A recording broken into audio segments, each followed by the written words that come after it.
Sagres, bom dia. Bom dia, tudo bem? Tudo bem, obrigado pelo contato com a gente. Miguel, só para explicar antes da gente entrar no assunto em si, né, as minhas perguntas aqui, também as do Samuel Straioto, o Mova-se, Fórum de Mobilidade, é um fórum nacional, é aqui de Goiás? Qual é a abrangência e a história, né, do fórum? O Fórum ele é um movimento, né, de acadêmicos e especialistas em transporte. Ele tem abrangência nacional, teve a sua primeira célula, a célula piloto aqui em Goiânia, mas hoje nós já estamos em Porto Alegre e no Rio de Janeiro, e em São Paulo também. É um movimento, assim, não é uma ONG, não tem nem CNPJ, mas nós, os especialistas, né, nos unimos para, neste momento, né, de pós-pandemia, podermos melhorar, né, a comunicação, a questão também em relação a, aos temas relacionados à mobilidade. Então, a ideia é qualificar o debate e ter um conteúdo mais técnico e com viés acadêmico para essas discussões. Miguel, a gente está acompanhando aqui, aí vou perguntar diretamente, né? A gente vai fazer uma análise ampla aqui sobre esse assunto, mas vou te perguntar primeiro aqui diretamente sobre a questão do ICMS, né? Aqui em Goiás houve uma redução, então, de 16% para 14% a cobrança desse imposto sobre circulação de mercadorias e serviços, né? O ICMS no diesel. A redução é maior para o etanol e para a gasolina, mas no diesel é de 16% para 14%, o que vai dar aí um impacto de alguns centavos no preço do diesel. Isso tem impacto direto no transporte coletivo? Será que o usuário do transporte coletivo vai sentir alguma coisa? Qual é a sua avaliação, Miguel? Não vai sentir porque o diesel, o transporte público, ele já é desonerado do ICMS. Então, desde 2013, as empresas, ao comprarem diesel, elas já compram sem o imposto. E aí, como é que se pode medir, então, o impacto do preço do diesel no transporte coletivo, Miguel? Apesar dessa mudança no ICMS, enfim, de maneira geral, qual é o impacto do diesel para o usuário? Para o usuário, ele não vai gerar nenhum impacto direto, né? Porque devido aos contratos de concessões, a tarifa só pode ser reajustada anualmente. Então, como a base do último reajuste foi dezembro de 2021, então um novo processo de reajuste só acontecerá no final deste ano. Então, na tarifa, ela não tem um impacto direto.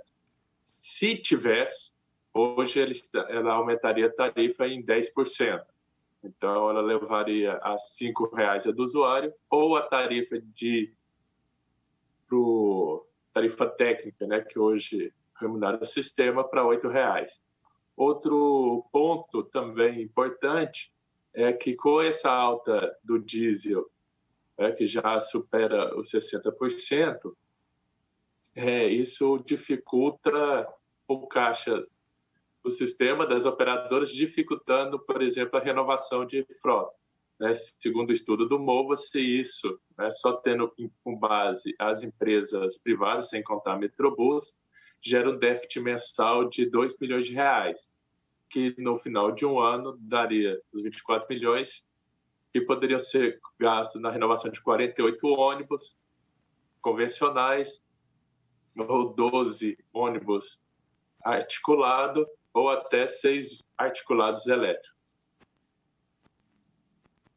Pois é, e aí são números, né, Samuel, que pressionam essas contas do processo de reestruturação do transporte coletivo aqui, por exemplo, na região metropolitana de Goiânia. Pressiona aquilo que estava calculado anteriormente para subsídio, enfim, para financiamento do sistema. Miguel Ângelo, do Mova-se Fórum de Mobilidade, também para suas perguntas, Samuel. Miguel, bom dia. Obrigado novamente por nos atender aqui na Sagres. Bom, não há um reflexo direto, como o senhor destacou aqui, mas essa desoneração, do ponto de vista aí do transporte público, que aspectos é importante nós, usuários, consumidores, ficarmos de olho na sua avaliação? O principal ponto refere-se à oferta do serviço. muitas cidades, o que elas estão fazendo? Como não está tendo esse reflexo na tarifa, os operadores estão reduzindo a frota, principalmente nos horários entre pico, né, noturno e final de semana. Acredito que isso não deva ocorrer em Goiânia, porque o sistema, né, graças ao subsídio, ele está teoricamente equilibrado, mas esse é um ponto de bastante atenção, que é em relação à oferta de serviço. Ao subsídio, pode ter alguma mudança, já que, ou pelo menos essa forma de subsídio, já que o governo ele terá menos receita em virtude aí dessa desoneração do ICMS na área dos combustíveis, afetando também aí de certa forma do ponto de vista social. Só acredita que possa ter algum tipo de mudança nessa parte ou não? Tudo aquilo que já foi acordado, inclusive aprovado em lei, isso deve se manter? Eu prefiro acreditar que deve se manter, mas um ponto que eu acho que é sensível, e aí sim as contas públicas, é a situação da Metrobus, né? Que é uma empresa estatal que ela já vem apresentando uma certa dificuldade em relação à manutenção dos seus carros, à oferta do serviço, e ela tende a se agravar, né? Porque ela depende muito ainda do governo estadual, e a lei também do custo impactar ela diretamente. Então, a empresa Metrobus, creio que é que mais deva sofrer com essa alta do diesel. Certo. Miguel, mudando um pouquinho de assunto aqui com o senhor, aproveitando a sua oportunidade também, a sua expertise aí dentro do Mova-se. Agora há pouco, o Rubens Salomão e eu, nós falávamos muito a respeito da estrutura cicloviária aqui da cidade de Goiânia e a ausência aí de uma política mesmo, por exemplo, de um plano cicloviário, de outros aspectos envolvendo ciclorotas, ciclofaixas e as próprias ciclovias aqui na cidade de Goiânia, uma política mais efetiva. Como é que o Mova-se tem acompanhado isso? Como é que o Mova-se tem visto aí a evolução dessas políticas cicloviárias na cidade de Goiânia desde a década passada? O Mova-se tem, né, apoiado em algumas instâncias o governo municipal em relação à discussão das ciclovias, principalmente relacionada à sua integração com o transporte público. A bicicleta ser uma forma do usuário entrar no sistema, ao invés de ficar esperando o ônibus nas proximidades dos terminais, ele poder ir até o terminal, deixar sua bicicleta e continuar a sua viagem. E em relação à infraestrutura, Goiânia sofreu um hiato muito importante que foi durante o governo Íris. O governo Paulo Garcia avançou bastante, tanto na questão de discussão, na questão de apresentação, da necessidade, a criação de algumas ciclovias, apesar delas não terem sido no modelo ideal, mas foi uma iniciativa, e das ciclorotas. Isso ficou estagnado durante todo o governo Íris Rezende. O atual prefeito, ele é um ciclista, isso é um ponto positivo. Ele está bastante aberto às conversas, tem a discussão dentro do plano de mobilidade, o plano cicloviário. Então, eu tenho esperanças que no atual governo possamos avançar mais. Mas você não acha, Miguel, que precisa mudar a política? Por exemplo, a gente vê que muitas ações elas são pensadas e voltadas para o lazer e não para a mobilidade cicloviária em si. O senhor não acha que precisava mudar essa lógica? Menos lazer, não estou dizendo aqui que ele é importante ou que é menos importante, de forma alguma, mas também pensar no próprio deslocamento em si, em dias úteis, no dia a dia mesmo do usuário? Correto, Stael. E é por isso que nós defendemos uma integração maior também com o transporte público, porque o transporte público ele não faz a viagem completa, ele não é um serviço porta a porta. Então, se, né, a Goiânia conseguir avançar na discussão de integrar a bicicleta, né, imagina a pessoa ir de bicicleta até o terminal e no ponto final dela, na região central, ter as bicicletas de locação já inseridas na tarifa do transporte, ela possa terminar sua viagem de bicicleta. Então, assim, é uma discussão importante e também uma mudança de mentalidade para que os locais de trabalho, tudo, possam ter também uma infraestrutura para quem for de bicicleta. A prefeitura faz a parte dela ao oferecer a infraestrutura, mas também os pontos de origem e destino devem também ajudar. Ter um vestiário, um lugar para estacionar bicicleta. Hoje, na cultura, nós discutimos muito, né, nós vemos muita discussão de estacionamento para carro. Pouco se fala em fazer, né, estações para estacionar a bicicleta.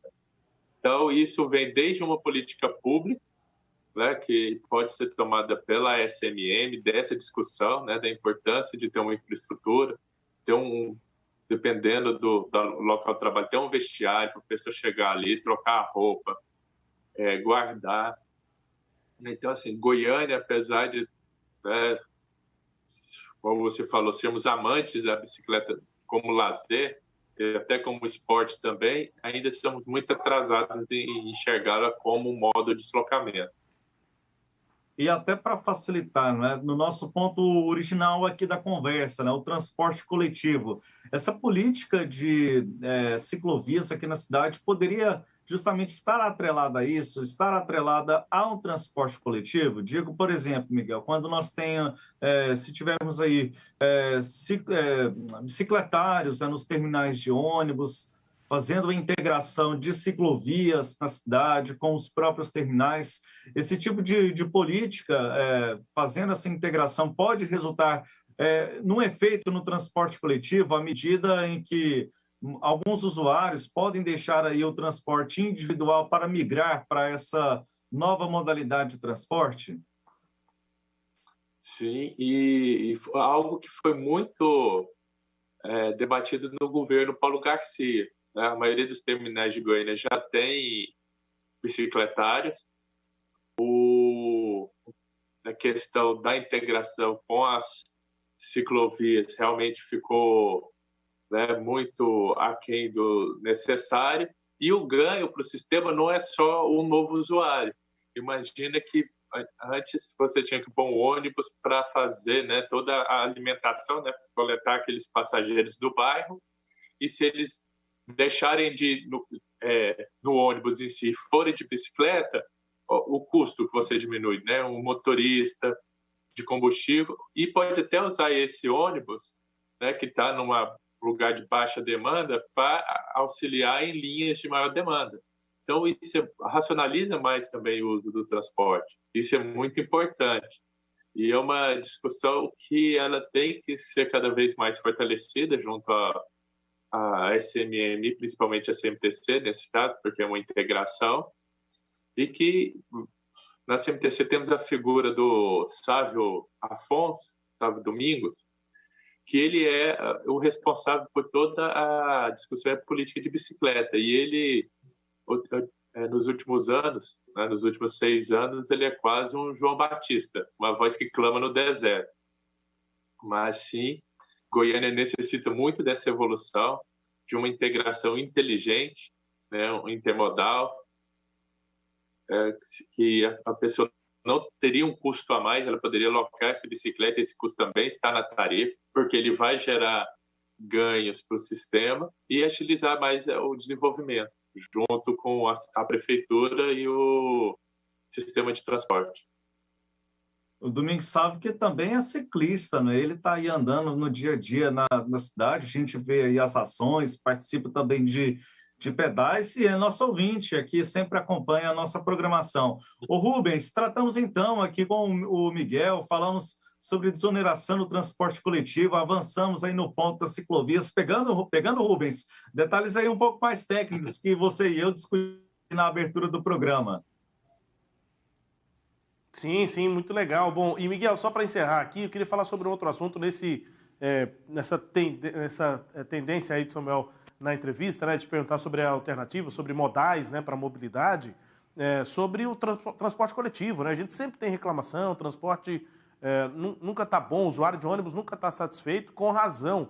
Como é que o Fórum entende essa questão na região metropolitana de Goiânia? O que seria necessário para melhorar o transporte coletivo na região? E a gente está no meio de um processo de reestruturação, lei que foi aprovada no ano passado. Acho que a gente tem como um exemplo o fato de que nós temos poucas vias importantes da cidade com preferência, né, ou com exclusividade para os ônibus. Se eu não estou enganado, o próprio Fórum tem um levantamento sobre isso, e que só 2% das vias da Grande Goiânia é que tem preferência ou exclusividade para ônibus. Passa por aí, passa pelo quê? Para o usuário do ônibus, né, o usuário do transporte coletivo ficar mais bem atendido e, quem sabe, a gente tem aquela meta de que as pessoas possam deixar o carro, a moto em casa e usar o transporte coletivo, Miguel? As medidas de reestruturação elas foram importantes porque atacaram um ponto que era o equilíbrio, né, do sistema, a sustentabilidade, mas ela, por si só, ela não afeta diretamente o usuário, né? O principal ponto é infraestrutura, corredores, abrigo, são calçadas, a questão de iluminação pública. Lógico, né? Ter uma tarifa módica, né? Ter uma tarifa que está congelada há 3 anos é importante? Sim, mas não adianta uma tarifa baixa se a população ela não se sente segura, né? Tanto em questão de confiar no sistema, que ela vai conseguir chegar no local de destino no horário desejado, e também na segurança patrimonial, né? Ela não vai sofrer um assalto e tudo mais. Então, vencemos um primeiro, né? Foi vencido o primeiro pilar, que é da sustentabilidade econômica.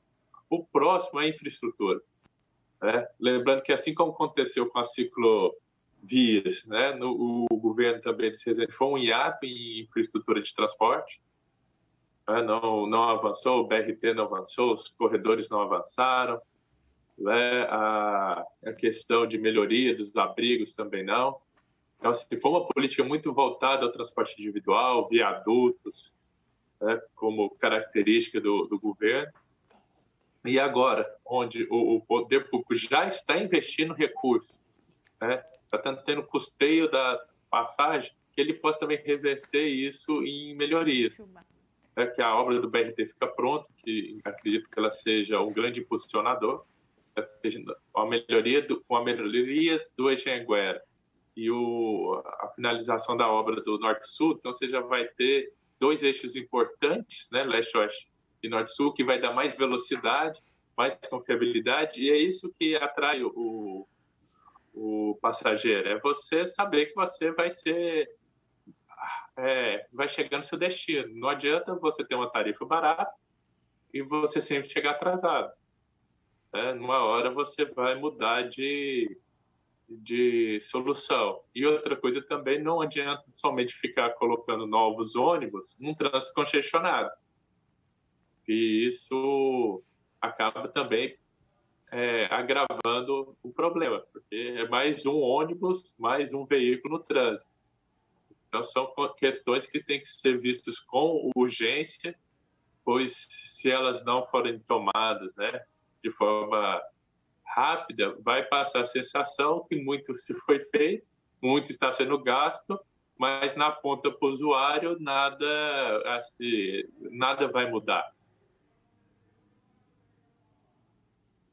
Pois é, e aí a gente fica também, além dessa impressão, também com a ideia de que os problemas vão se acumulando, né? E problemas que hoje parecem ser ou que ontem poderiam ser resolvidos de forma mais simples, eles vão crescendo, o trânsito vai ficando cada vez pior, a mobilidade vai ficando cada vez mais complicada, e aí os problemas vão se acumulando e ficando maiores. Miguel, muito obrigado pelo contato com a gente, obrigado por nos auxiliar aqui a entender o transporte coletivo, desde o impacto dessa alta do diesel, mas também passando pelas rotas cicloviárias, né, pelas ciclovias, enfim, e também sobre transporte coletivo. Obrigado pelo contato e até uma próxima. Bom dia, bom trabalho aí, Miguel. Para vocês também, então, bom dia e muito obrigado. Miguel Ângelo, que é diretor técnico do Mova-se, Fórum de Mobilidade, conversando com a gente aqui no Sistema